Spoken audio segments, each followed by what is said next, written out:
This is Logan Sekulow. Breaking news. The Taliban declares victory, stating the war is over. Keeping you informed and engaged, now more than ever. This is Sekulow. We want to hear from you. Share and post your comments or call 1-800-684-3110. And now your host, Logan Sekulow. This is Logan Sekulow joining. We are talking about the news out of Afghanistan. We're going to be doing that for the remainder of the show. But I did want to start by talking about something quite personal that's going on with our family. I'm going to pitch my dad, who is currently not in studio, but is connected to us, like I said, via remote. And I'll let him take it from here. But we will be talking about that coming in the next segment. Rick Grinnell will be joining us. We'll be discussing what's going on in Afghanistan and the response. But, Dad, I'll pitch it to you from here. Well, this is really hard, but as you know, a lot of you have been praying for my brother who contracted COVID about 2 weeks ago, a little bit more. And a lot of you we've gotten thousands of people praying that were praying and sending me notes and sending our team notes. And I'm sad to report that my brother Scott passed away late last week from COVID. But I want to take this moment to share with you, and this is very hard for me. This COVID pandemic is real, and it's affected the Sekulow family as it has affected hundreds of thousands of other families in the United States and millions of families around the world. And my brother, my kid brother, he's was younger than me by 10 years. He succumbed to the disease after the doctors did everything they could do. But he made a decision not to be vaccinated. And everybody makes their own decisions, but decisions, unfortunately, have real consequences. I chose to be vaccinated. This is not a hoax. This isn't pretend. The government didn't mandate me to be vaccinated. I decided, and my family decided, that that's what's the best for us, because it does affect other people. And unfortunately, the persons affected by this are really my niece, Scott's 19-year-old daughter, and his wife, Judy. And it's, like I said, it's a totally tragic, horrible situation. It's hard to even talk about. But so many of you have been praying for him that I want to let you know what happened. And again, I want you to take precautions, talk to your doctor, take this seriously. This is not pretend. This is real. And this disease took my brother's life. Again, was it avoidable? The vaccine was available. He chose not to take it. There was a difference between probably a head cold and his loss of life. Logan. Yep.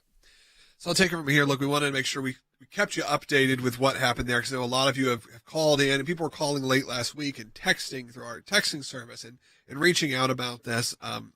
We are going to move on the show, discuss the topic of the day. As you've all seen, there is chaos in Afghanistan, and though personally we are grieving and we are dealing with personal loss that is grave, we want to make sure we provide you the latest up-to-date information of what's happening in Afghanistan. No, you may have watched the show late last week, Thursday, we were discussing it, and it was a shocking moment to see how quickly things changed. So in the next segment, we're going to be joined by a senior advisor of the ACLJ and obviously former director of national intelligence, Rick Grinnell. And this is what the spokesperson for the Taliban said. This is what set off this show, which is: today is a great day for the Afghan people and the Mujahideen. They have witnessed the fruits of their efforts and their sacrifices for 20 years. Thanks to God, the war is over in the country. And that is coming, again, directly from the Taliban, which you've seen the photos have taken over practically the country at this point. And just horrifying imagery, people trying to flee.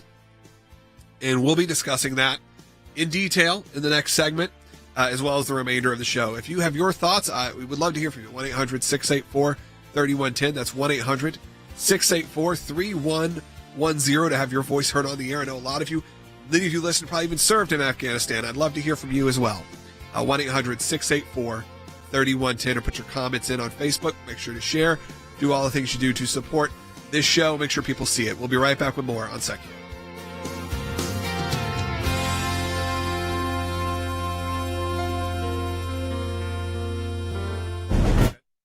The Taliban seizing back power nearly 2 decades after 9/11, taking over the capital of Kabul in just a matter of days. Right now, about 10,000 American citizens are in Kabul waiting to be rescued. The Taliban are out in full force. They took over the presidential palace, occupied Kabul's version of the Oval Office.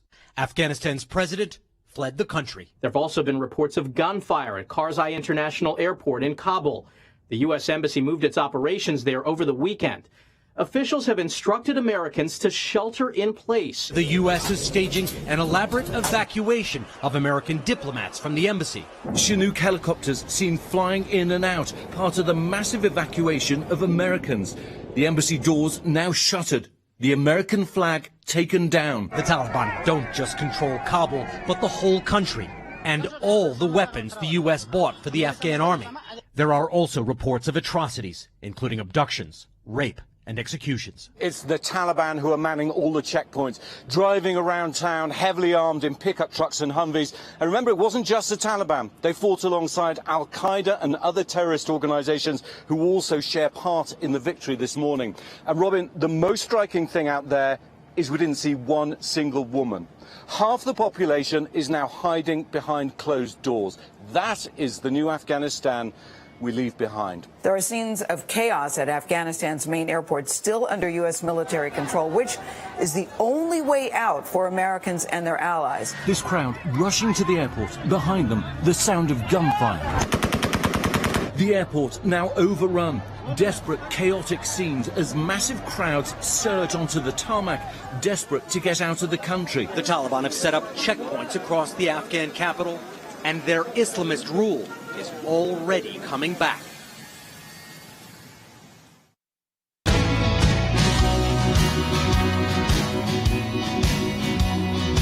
Welcome back to Seculo. We are joined by Rick Grinnell, Senior Advisor for National Security and Foreign Policy at the ACLJ, and also my dad, who is joining us remotely as well, discussing the chaos that's happening. If you've watched the news the past weekend or this morning in Afghanistan, you're probably seeing what are horrific imagery coming from the airports as people are trying to flee the country. And we wanted to go to Rick to discuss this. Rick, I know you got a lot to say about the current process. We discussed this on Thursday. I think even the Trump administration was for a pull out of Afghanistan, but clearly we picked the wrong route, it seems, on the way that we're handling this. Yeah, look, let's be very clear, is that President Trump wanted a conditions-based withdrawal. And some of those conditions were not met. And President Trump would have adjusted the policy if in real time you're monitoring the conditions that you put in place. What President Biden has done is change that policy, and he got rid of all of the conditions-based withdrawal policies. And so what we have seen from the Biden team is no conditions put on the Taliban or the government of Afghanistan in order to get the U.S. troops out. And I think therein lies the disastrous failure. I'll give you one example of the conditions that President Trump put on, which was that we would leave no military hardware, equipment, guns behind. We would destroy them. That obviously was a change in policy that the Biden team implemented, and they decided to withdraw and leave all of the equipment behind. Yeah, clearly a much different, go to Dad, much different strategy involved. And we're having people who are responding and are getting calls and comments from people who have family currently in Kabul and in Afghanistan and everywhere. And the messages that you're getting, Dad, simply are just heartbreaking, because this is a 20-year war that we've been at. Practically most of my life, we've been part of this since obviously 9/11, 20th anniversary coming up just around the corner. But Dad, this is a heartbreaking time for a lot of people who are watching what's going on in what seemed like a relatively stable place not that long ago. Well, it's the tragedy, of course, is look who's been impacted, and that is the Afghan soldiers that fought along our teams, the translators. The women and girls are going to be, treated horribly. And Rick, one of the things that I am so distressed over in this situation is the fact that, while I think the consensus was, this kind of, like you said, conditioned withdrawal out of Afghanistan, that the Biden administration just went on full tilt without any real thought. And it's hard to believe the generals allowed this, or, of course, if the commander-in-chief says that they have to do it, and I'm not privy to what was going on in there, but this was a total miscalculation, which could have serious consequences, which is having serious consequences. And let's be also clear that the Biden administration, and specifically Joe Biden, directly blamed the intelligence community for this failure. They said that they were warned that it would take months. And I can tell you through talking to career intelligence officials that that's not true, that they warned that this was a very serious situation that would immediately go into chaos. And so it's hard to predict, or it's incredibly naive to expect our intelligence officials to predict exactly when the Taliban would rise. But what I'm hearing from career officials is that they were very clear that chaos would ensue, and that the Biden team didn't have any conditions put on them. And lastly, let's just say what we all know to be true. We've spent the last several months with our military leaders more concerned about critical race theory and white power. And we've seen the chairman of the Joint Chiefs of Staff talking about this issue in very troubling terms. And it's clear now that they should have been planning more for the withdrawal from Afghanistan. And that's not what they were doing. They took their eye off the ball, and now we see the evidence. And Rick, it also. Sorry, go ahead. No, go ahead, Roland. I was saying, speaking of keeping your eye off the ball, I know you've commented on this. An image came around of President Biden meeting with his national security team via Zoom, and social media team clearly not caring about the confidentiality of a lot of the members, as you saw. I don't even know if we should even say necessarily what was in the imagery, but things that clearly should not have been public. Outed intel officials Yeah. who are undercover, and they put them up on a screen, and they took the picture at Camp David, and they put it out. Now, look,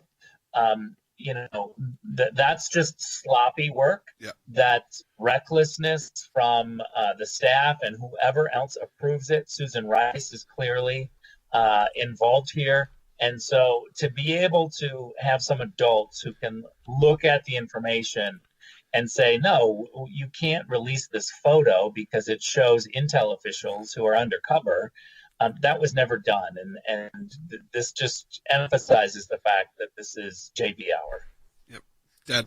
One of the things, Rick, I was thinking here is you have to, we don't look at these things, in a vacuum. We look at them globally, and that's why we're thrilled that you're part of our team as we make assessments on this. But I'm thinking about people like the translators that helped our troops so significantly. We've had former staff that have worked and served in Afghanistan. We have current staff that have served in Afghanistan. And I'm looking at the situation and trying to figure out, you've got these Afghan citizens that were really assisting the United States. And then you had this withdrawal with obviously no planning. The scenes that are being depicted in the media are just horrific. And it really makes you wonder if, in fact, the next go round of some kind of situation like this, how bad can these things play out? And what is the thought process? You are the director of national intelligence, is being put in this to avoid this again. I mean, they have to be doing a post assessment here of what has gone wrong. Well, first of all, the new director, not so new anymore, but the current director of national intelligence, Avril Haines, has got a lot of questions to answer because her boss, Joe Biden, just threw the entire career intelligence community under the bus. He blamed them for not warning him. And so I think the question should be asked, what does Avril Haines think? Did the intelligence team warn President Biden about what could happen, or were they wrong? Because either way, we need to have some sort of transparency. We've called on Avril Haines to be transparent about her report on the Saudis. We've called on her to be transparent on the outing of Tucker Carlson's name. And I think this is now a pattern that she's so silent and she's so unable to answer tough questions that we don't actually know what the truth is. And this just doesn't help the credibility that we've seen over the last couple of years that the intelligence community is facing with the American people. Yeah, I think it's I thought. Go ahead, Logan. No, Go. it's all you. All right, so I was going to say this. You tweeted out yesterday that the disasters of Syria, Libya, and Afghanistan all had Susan Rice, Wendy Sherman, and Joe Biden leading the way. And when will the D.C. type learn? And I was thinking about this. These same people were in the Obama administration. We got the same horrible results. They've now all been promoted.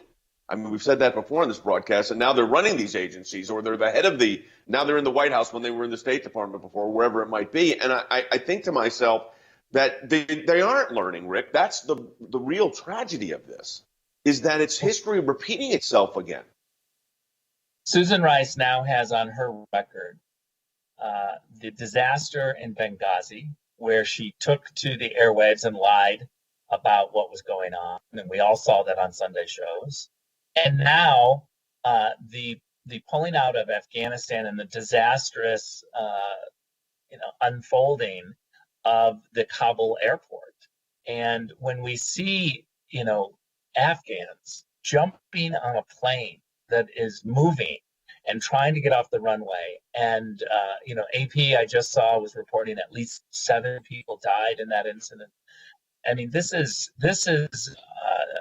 really scary stuff when you think that the United States credibility, Jay, I want to go back to your point about what does this do for our credibility around the world. And I think that not only are our enemies looking at this, and what kind of message does this send to Iran right now, which is clearly trying to take over Iraq. Maybe they're going to look at this and say, well, now's our time. So the U.S. military needs to be ready, and we need to be learning the lessons of what just happened. But also, what does this say to our allies, Taiwan, for instance, who are really concerned about U.S. resolve and Joe Biden's weakness? Well, President Biden will speak today at 3:45, even though yesterday they reported it may be a day or two or a couple days. Clearly, the pressure is on. We will take a look at what he has to say.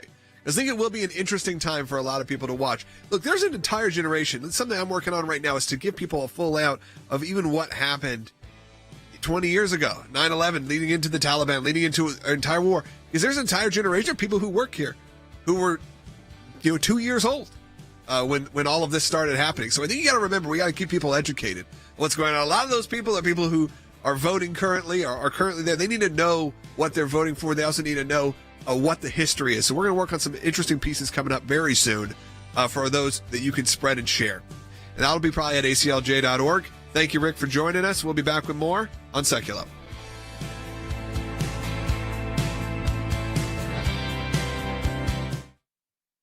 Foreign policy is really critical to what the ACLJ does, because not only do we fight domestically, we fight internationally for human rights. So in addition to our offices in Strasbourg, our efforts at The Hague, in the Netherlands, we also have an office in Jerusalem. We believe this is important for the United States and for the American people to express our support for Israel, but to also stand with the Israeli people. I regret that this administration got off to a bad start with respect to the relationship between the United States and Israel. They are a security partner for the United States. They're an important trading partner of the United States.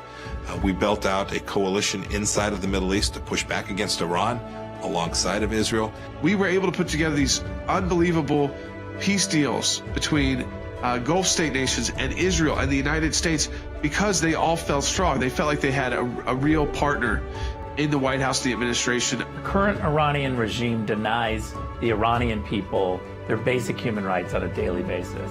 What the ACLJ is doing to hold the Iranian regime to account is truly making the world safer. The Iranians have one thing that they intend to do, and that is to get a nuclear weapon, and they're going to get it. With Biden's international policy, he seems to embrace foreign countries more than we saw under the Trump administration. You look at the last couple of years of the Trump administration, you had a whole reshaping of the Middle East.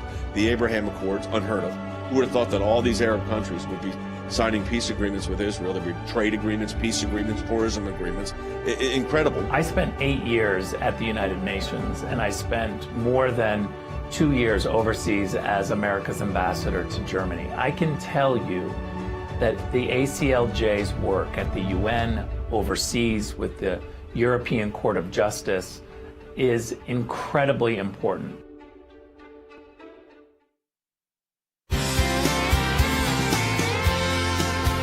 Welcome back to Seculo.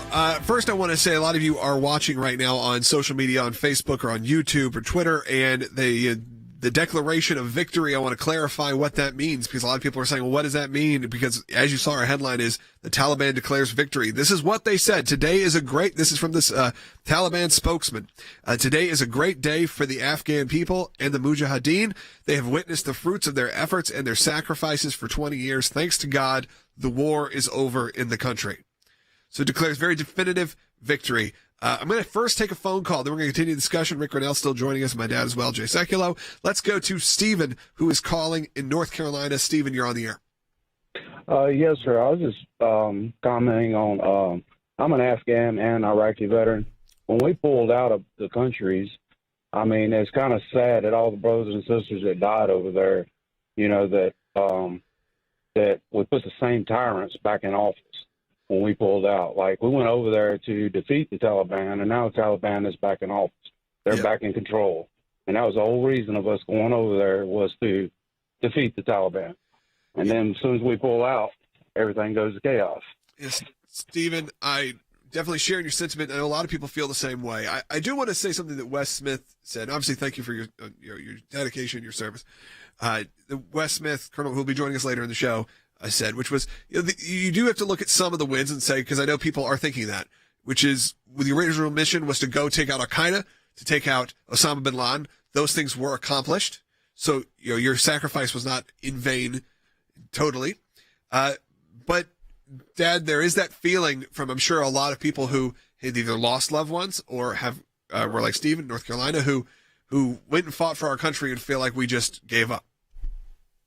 Sure, and I want to echo what you said, and I'm going to go to Rick on this right away, and that is our soldiers, men and women that served our country in Afghanistan, did not do this in vain. Remember, initially the idea was keep the battle over there so it didn't come over here, because they were, as we've unfortunately experienced, they were trying to bring the battle here.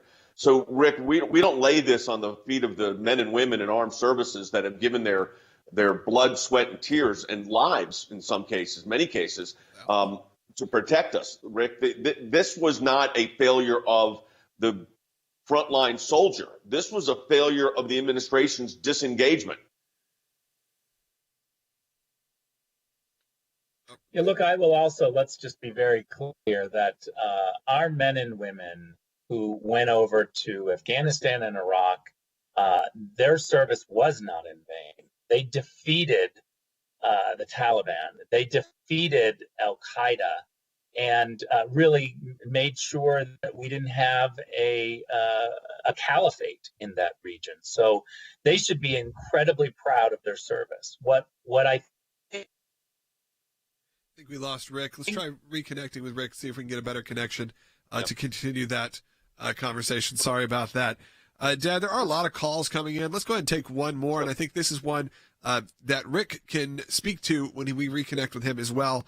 This is from Carolyn, who is in Georgia on line 2. And if you want to be on the air, 1-800-684-3110, 1-800-684-3110. Let's go to Carolyn. I think we have Rick back. Let's go to Carolyn.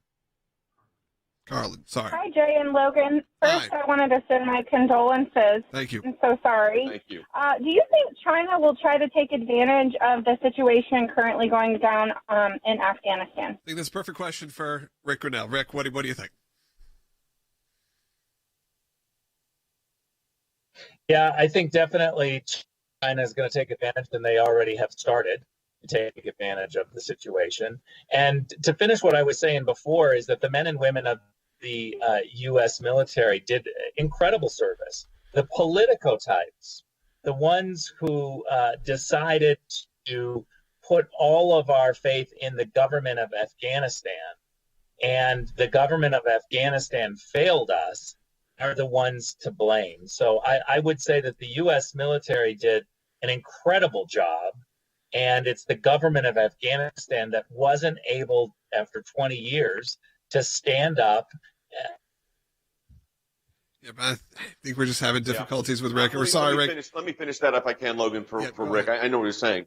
No, listen, again, we got to double down on this. And our men and women in the military did a phenomenal job. And Osama bin Laden was taken out, and Al-Qaeda was disassembled. Now, could they regrow again? Look, the Taliban are tough. We've known that. The Russians tried to take them out. They weren't able to do it. But we have delayed for 2 decades the ability of the Taliban-led terrorists to impact the United States directly. So I think we have to acknowledge the success that our men and women have had in that regard. The sad part of this is I think there's reports, I don't know if this is true, Logan, that 6,000 troops are now being deployed to Afghanistan. There's a lot Yeah. There is definitely a lot of reports that thousands of troops are being deployed. I know of some very specifically that are being deployed or have been deployed. Currently, people who are involved in, friends and family that we have here at the ACLJ. So that's happening. I did want to take you back. This just shows you how quickly things have changed. This is conversation, obviously, from President Biden and a reporter just last month. So just a little over a month ago. And here's the question and comment. You'll take a listen. Let's go to Byte 17. Is the Taliban takeover of Afghanistan now inevitable? No, it is not. Because you have the Afghan troops have 300,000 well equipped as any army in the world, and an air force against something like 75,000 Taliban. It is not inevitable. So it was not inevitable a month ago, and we can try back Rick and see if his connection is working. Not inevitable a month ago, and then there was a 90 days that they thought it could be inevitable, and then it became 6 days, and everything fell apart. What we've learned is that being equipped does not mean being able to fight. And again, we go back to the government of Afghanistan just was not able to, after massive amounts of training, they weren't able to get the job done. Yeah, it is sad.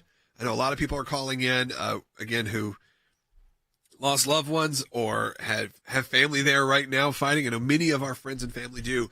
And obviously pray for them in this chaotic world. There's not only pray for the Americans that are over there, but look at the people, every woman. I mean, they were saying in the news that you saw the mass exodus, people trying to get on these airplanes, and there was not a single woman to be found in that entire thing. They are in hiding because of what they know the Taliban means for them.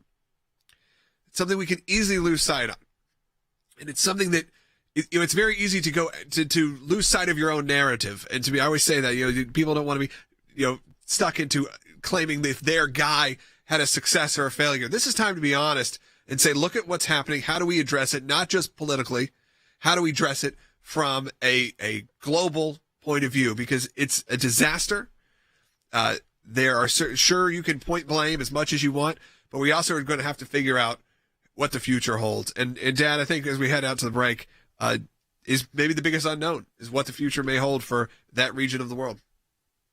It's a dangerous time for the region of the world. It's a dangerous time for the administration because they got to get this right. They got it wrong this time, and they can't blame every other administration. This war, like you said, Logan, has been going on for 20 years. So it is time to look at. You got to seriously look at the mistakes that were made here and acknowledge them. We'll see what the president says this afternoon. But what a tragedy, and I fear for those people on the ground, including our own. Yeah, absolutely our own. Hey, if you want to call in, we do have in the second half hour of the show coming up. I'd love to hear from you. We've had some great calls. I know there's some people on hold already. We're going to get to you. 1-800-684-3110, 1-800-684-3110. We'll be joined by Colonel Wes Smith, our senior military analyst, in the next segment and throughout the next half hour of Seculo. Again, if you want to support the work of the ACLJ, it is part of the matching challenge right now. That's at aclj.org. We'll be right back.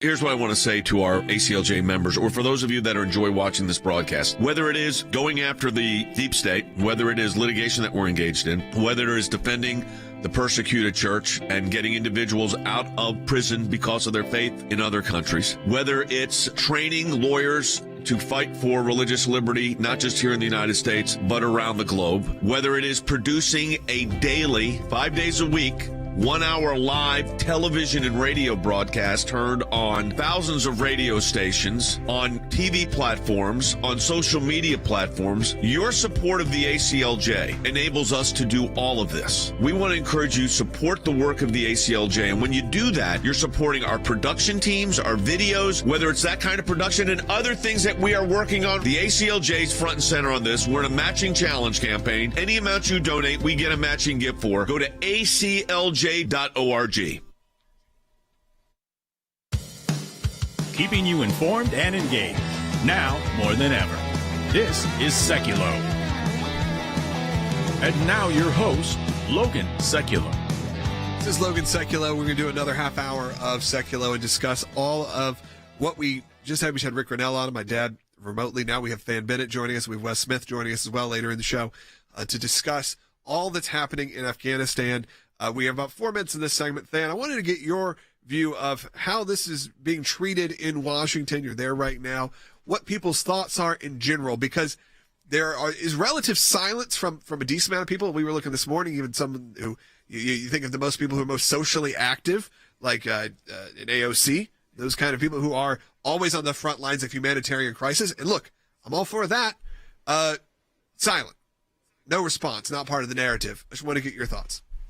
Yeah, there is silence, Logan, and I think there's reason for that. Look, I mean, if you just zoom out, you may rewind a few months. There were competing views on whether or not to leave a small force behind. I think there were competing views in both parties, by the way, but there was a pretty clear bipartisan majority for a withdrawal. But here's the problem, Logan. There was a bipartisan majority for an orderly withdrawal, and obviously what we're seeing is anything but. So when you see a situation where the security that is keeping the peace goes first, and that leaves behind allies. Think about pilots, think about translators, and it also leaves the vulnerable behind without protection. There was no accommodation made, whether it be American visas or transferred for the vulnerable to other countries. Logan, that really leaves you without anybody to defend your flank if you're the administration. Nobody wants to defend a disorderly withdrawal, even if you think it's time for the war to end. So that's why I think you're seeing silence. And by the way, Logan, I just can't pass up on the opportunity to, you're seeing people fall from airplanes as they take off. You're seeing images of fathers with their face in their hands because their 15-year-old daughter, Logan, think about this. A father's 15-year-old daughter is taken from him by armed men, and he doesn't know where she is. The truth is, he does know, figuratively where she is, but he doesn't know where she is literally. Logan, that is a situation that no American, no matter your political affiliation, should stand for. America's got to be better than this. Yeah, I absolutely agree. It is heartbreaking to watch. As Will and I have discussed, it's a war that's been going on practically our entire life. And there's been a discussion we took on Thursday when it wasn't quite where it is now. And Wes Smith, I believe, is joining us. He's connected. Is that correct? Wes, so much has changed since Thursday, and I guess it's just the part of war that's unfortunate. Sometimes things can shift rather quickly, and this has become a disaster. Yeah, it really has, and it's very sad. I mean, the pictures and the stories coming out of there, the chaos, it's really tragic. But basically, the chaos that's going on now and all of the dramatic tragedy that's going on at this moment is part of the total mismanagement by the Biden administration, and I'll be honest, by the leadership at the Pentagon. Some in the administration are trying to blame the intelligence community. This was not an intelligence failure. It was a failure by thinking that the Taliban and our negotiations with them were a true negotiating partner, and then not using U.S. capabilities to check the chaos there. How did it end up this way? There are so many reasons. It's a product of a corrupt and inept Afghan government, financed and propped up by billions of U.S. dollars, combined with, Logan, an Afghan military. Even though we trained them and equipped them, they did not exhibit courage on the battlefield. They did not have the will to fight and to defend their own country, and that is a fact and a given. And then you have a fatalistic Afghan people at large who accepted the Taliban either as a given or they had sympathies with the Taliban. So it was chaos to begin with. It is worse chaos now. The bottom line, we should have declared victory and left when Osama bin Laden was killed, because by then Al-Qaeda was decimated. Thank you, Wes. We're obviously going to have you on for the rest of the half hour. Will just posted there was a tweet from Mike Pompeo. We're going to have him on tomorrow or later in this week to discuss about it. But he put our goals in Afghanistan. We're going to make sure there was not ungoverned space where terror could be launched, and to make sure our service members came home safe. And obviously we were seeing just an absolute mess there right now. The phone lines are pretty much full. There are a couple open right now. 1-800-684-3110. I'm going to be taking those. We're getting a lot of calls today. I'd love to hear if you are a vet, if you've served in Afghanistan, your take from this. 1-800-684-3110. We'll be right back with the next few segments of Seculo.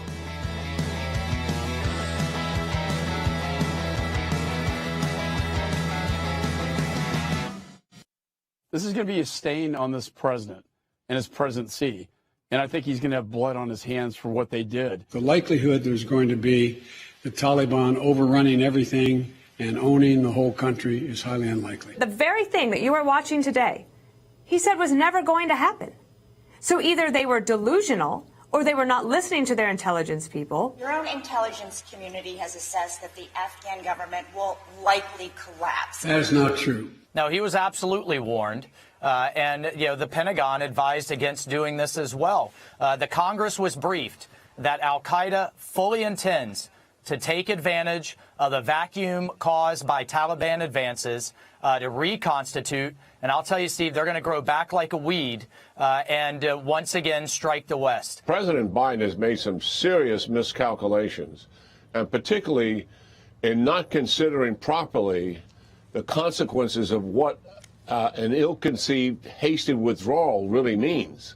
And we know now that it's turning into an embarrassing retreat. Do you see any parallels between this withdrawal and what happened in Vietnam, with some people feeling... None whatsoever. Zero.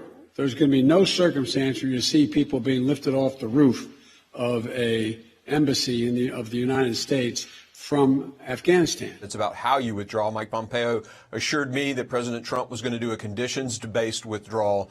This president has basically just said, everybody leave. And what happened in Bagram, we just left in the middle of the night, and it's created an abandonment feeling in the people in Afghanistan. We have an administration that has refused to adopt a deterrence model, the one that President Trump and I had. Right? We've had Iranian rockets land in Israel. We've handed a pipeline back to the Russians. Right? We've allowed the Chinese to castigate our senior leadership in Anchorage, and now we're allowing the Taliban to run free and wild all around Afghanistan.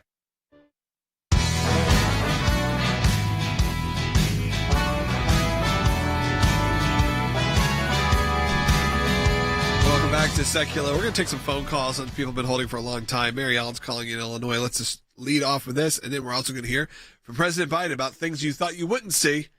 And we'll take it from there. We'll tease with that. Mary Ellen, you're on the air.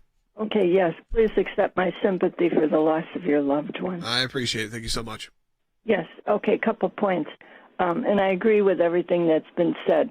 And I think that it's a failure at multiple levels under Biden. But my first thinking is, in terms of being I never was in the military. I'm 76 years old.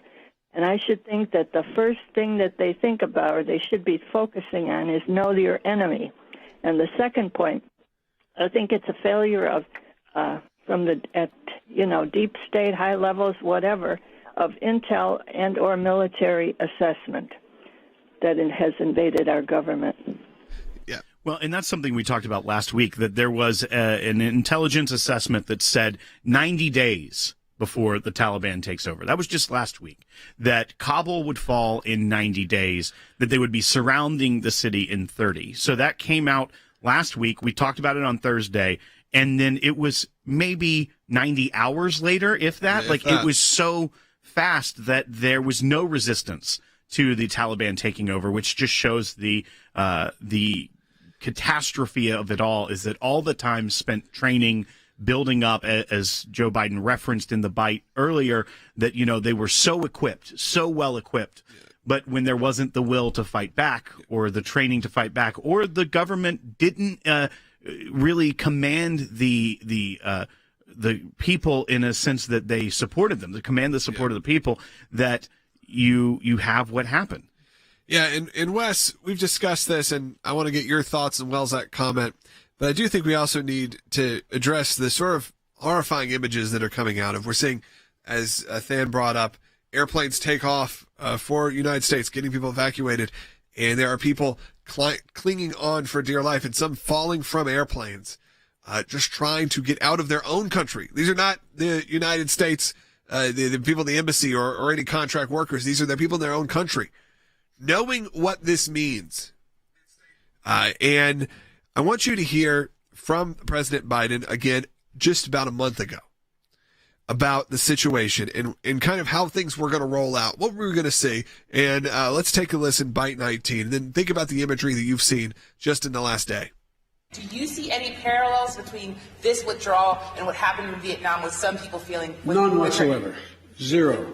What you had entire brigades breaking through the gates of our embassy. 6, if I'm not mistaken. The Taliban is not the North Vietnamese army. They're not remotely comparable in terms of capability. There's going to be no circumstance where you see people being lifted off the roof of a embassy of the United States from Afghanistan. So you're not going to see that. Then let's take a look at the imagery, which has, of course, as fate would have it, just a month later, and from reports of people on the ground, that's exactly what's happening, which is, as you can see back in this image, I think we could go back to that image if we could. You have helicopters. Marines were sent in to landing to evacuate people from the U.S. Embassy and from where contractors are to get people out. So that's what we're seeing directly. So the exact opposite, Wes, of what was kind of presented to us as what a lot of us thought was not necessarily a bad thing, which was to at least the majority of the people to get the majority of the troops out. But what a mess. Yeah, it is a mess. The graphic images coming out of Kabul today, and by the way, we're not only have we lost the capital city in Afghanistan, our ambassador folded the American flag and has left the country. The embassy no longer is operating. Not only is all that going on, and Bagram Air Base, we invested a lot of money there. We've lost that. But the scenes coming out of this are worse, much worse than the scenes of the United States leaving Vietnam and the embassy in Saigon. And the 24/7 news cycle and social media communicates these dramatic scenes, 24/7 as well. Basically, Logan, this is Saigon on steroids, with thousands rushing to the airport, clinging to U.S. aircraft, some being killed, attempting to flee, men, women, and children in a desperate panic. And the chaos, I think, could have been at least mitigated, if not avoided. This reflects really poor planning by the Biden administration and some unrealistic expectations on the president's part. Maybe he got some bad information, but I think he just doesn't understand the situation on the ground. It's obvious he does not understand the military and how the military works. And so this is. Sorry, go ahead. Yeah, I'm sorry. Go ahead. I was saying, with all of that to be said, we had a vet who had served in Afghanistan call in, and we have work here. We have everyone pretty much knows somebody. We want to make sure that they know their service was not in vain. Will and I have grown up in an era where this war has lasted the majority of our lives. Our parents would tell us stories about what happened in Vietnam and leaving Vietnam, and obviously you see movies all about it for the last 50 years about that. We don't want this to be that way. You don't want our soldiers treated that same way that maybe they were back then. Oh, absolutely. Yeah. For those of us who served in the military, today's sort of a mixed bag of feelings. Most, I think, like me, believe it is time to leave. But there's frustration over how politicians changed our mission over the years that led us to all of this, as well as grief and sadness over those we lost. Over 800,000 U.S. soldiers deployed to Afghanistan over the last 20 years. Over 2,400 died. Tens of thousands wounded, Gold Star families who have been irreparably changed and damaged. I mean, this has been a costly war, and so there are mixed feelings about it. Some say this is a humiliation for the United States. Well, the humiliation is not about the United States military, who accomplished their mission, Logan, years ago. Yeah, I was talking to my son. We were at Arlington Cemetery just over the weekend and was touring him around, and we were out front and saw the big monument, and it has the list of all the wars, and still Iraq and the years, and Iraq and Afghanistan still have nothing at the end. It's 2001 too, and I told him, I said, hey, this is something that in your not only your lifetime, now you're saying that this will be filled in soon, that this will say 2021, that war is over in Afghanistan. sadly, it was hard to also explain because he was like, well, did we win? I was like, well, that's not as easy of an answer as one would hope. Well, and Wes brought up the fact that it's an embarrassment for the administration and a foreign policy disaster, but it's not just that, because it's an embarrassment with dire consequences. The fact that the Taliban was able to rush back through as swiftly as they did will have such a destabilizing effect that we'll see ripples of throughout the region. And if there was a controlled drawdown and through a different way, transition from us being the major stabilizing force there, I think that would have very different consequences. Whether or not the Taliban eventually would be able to retake the country is one thing, but with how swiftly they just swept through the country and retook it, and those images of them in the presidential palace, I think it will definitely send ripples, and that embarrassment is a stain on the administration and the ability for the United States to lead in many ways in the coming years. I talked to my wife just yesterday. She said, you brought this up 8 months ago, and you said, just wait, because guess what we're going to be talking about in 6, 7, 8 months? Israel, ISIS, the Taliban, Al-Qaeda. These are things that we have not even really, it hasn't even been on people's, reference point. A lot of kids never even heard of these things because it's been relatively quiet. And now, regimes change, things happen, chaos ensues, and we're right back to where we were. And it's really horrifying and a shame, and I hate it. And I wish that there was an easy way to address this. But I think we have to be honest with ourselves and look at the big picture here. As Wes said, is it the time to go? Yeah, likely. For the majority, it's probably the time to go. Did we handle it correctly? Clearly not. And look, everyone's taking notice. You could say this is some conservative news bias. You have CNN saying, where is the president? You have CNN saying Biden's botched Afghan exit a disaster at home. New York Times rushed evacuation in Kabul, highlights disconnected Washington. There are people saying that, but I want to set this up. And if I can hear this bite right before we go to break, this is what CNN just said. A CNN reporter in Afghanistan, bite number 33 right now. They're just chanting death to America, but they seem friendly at the same time. It's utterly bizarre.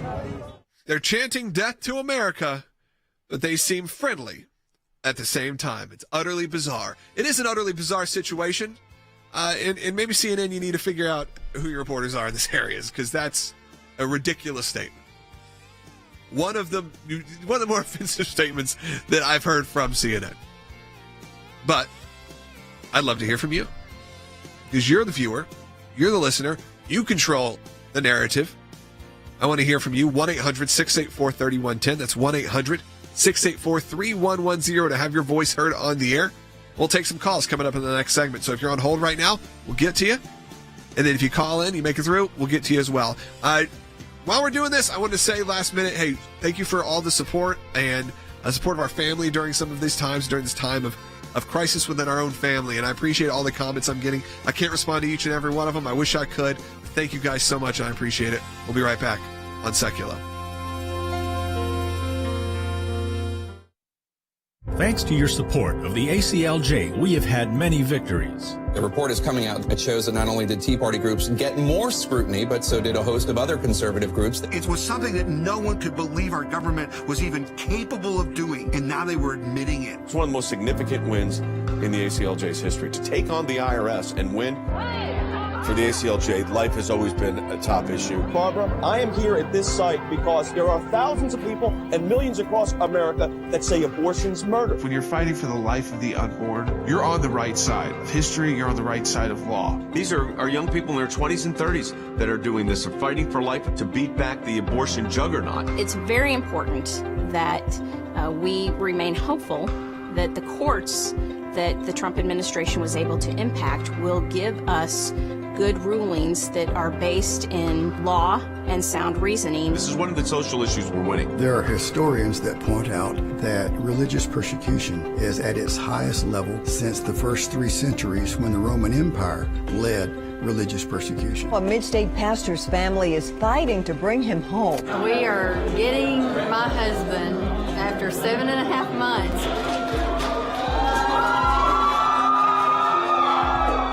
Turkey should not get away with holding my father one more day. When Brunson was finally released, who meets him at the airport at 2:30 in the morning? Rick Brunell. I saw Pastor Brunson walk down the stairs of the plane. I was filled with emotion. I told him that we were praying for him. The American people never forgot about him. I'm thankful, I'm grateful, and actually I'm astounded. We need your help as we continue this work here in the United States and around the world. Join the matching challenge today, and your tax-deductible donation will be doubled.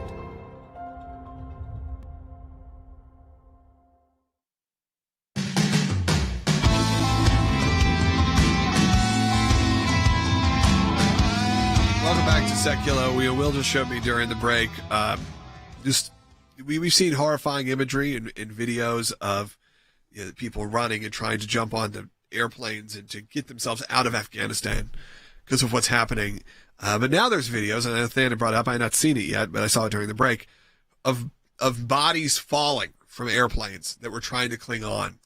And it immediately, honestly, evokes the videos from 9/11.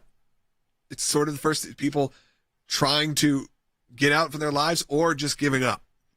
And it is a depressing, disappointing, horrifying look at things. And I wish I had better analysis. And it's something that, not that we don't have an incredible team, we have a incredible team, and personally.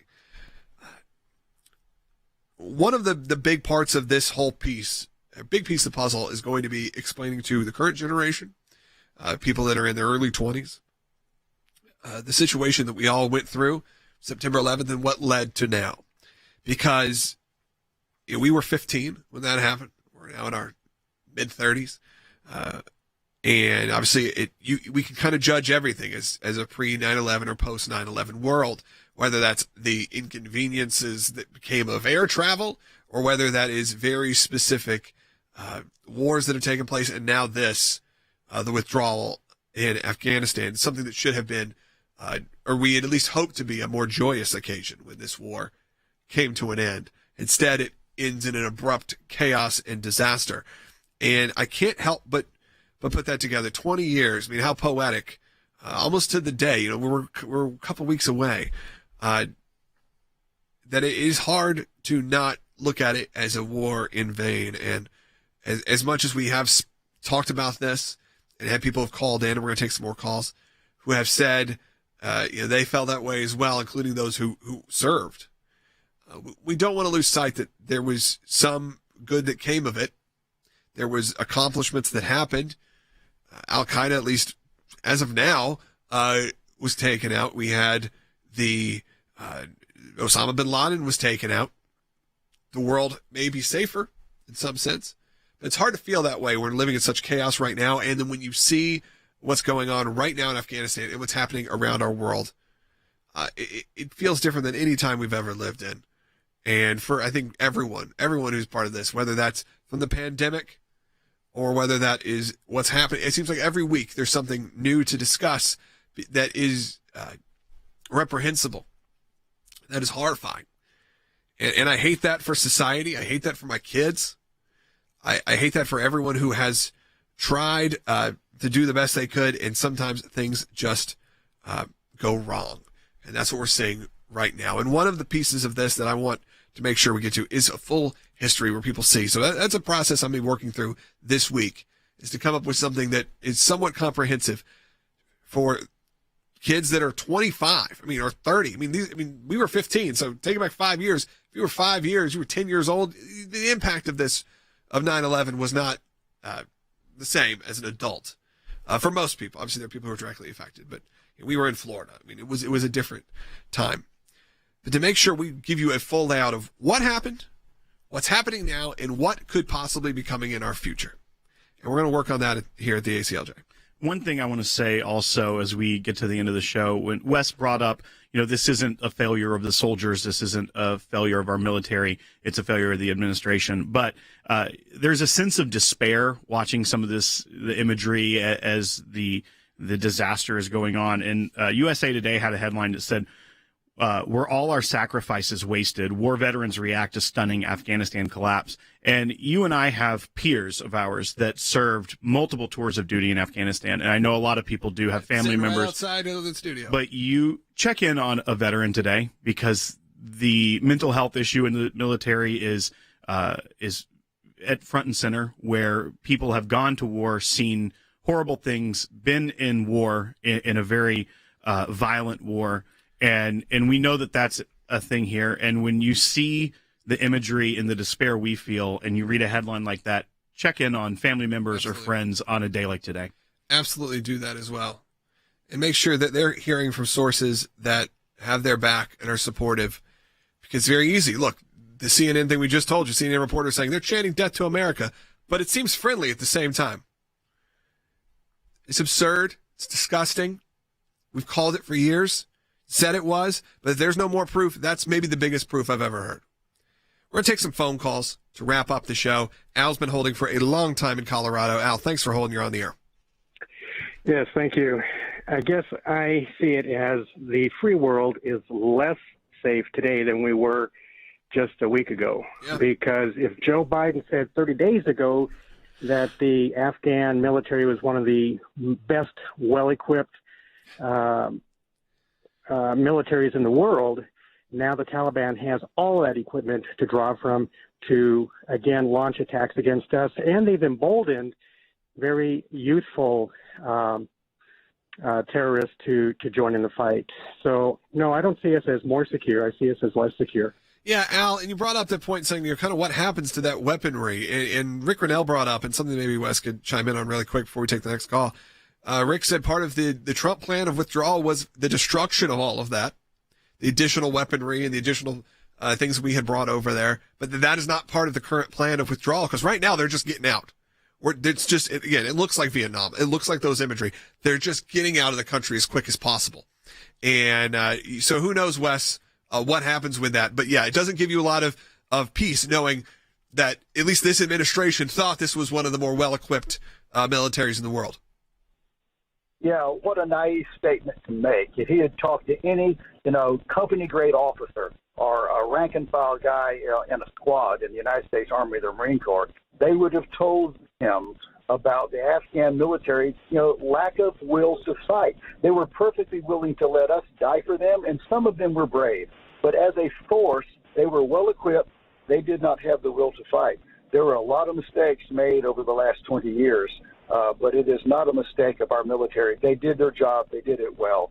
We will get past the tragedy and the tragic scenes of today, and hopefully historians will look back and say, we responded when America was attacked. We decimated al-Qaeda training camps. We killed Osama bin Laden. We sent a message to the world that you cannot attack America and with impunity and get by with it. But today is a tragic, chaotic day. But I'm proud of our U.S. military, and they did not die in vain, those who died. Absolutely, Wes. Thank you so much. I want to thank everyone who's joined the show today, not only you who are watching and listening, but those who have contributed, whether it's Than Bennett in Washington, D.C., Will Haynes in studio, Rick Grinnell, Senior Advisor and former Director of National Intelligence, and obviously my dad. And again, I want to thank everyone as we wrap up this show, not only for your thoughts and comments on this specific topic, but on the personal family crisis that we've been going through the last few weeks. And obviously, as you heard the first segment, just a tragedy that happened within the Sekulow family as my dad's youngest brother, Scott, my uncle who did my wedding and my bar mitzvah, who was very close to, tragically passed away of COVID. So stay safe. Pray for our family. Pray for everyone who's suffering. Pray for our troops. And thank you. I can't thank you enough for everyone who has sent me text or comments. And again, I just wanted to end the show that way. And for those who are commenting, again, thank you for all of your support of not only the ACLJ, but for us as a family. And we'll be back tomorrow with another episode of Sekulow. We're joined by great guests. Mike Pompeo will be on. We'll have a slew of more information to cover, I'm sure. But again, I just wanted to share that love and thanks. And we'll be back tomorrow with more on Sekulow.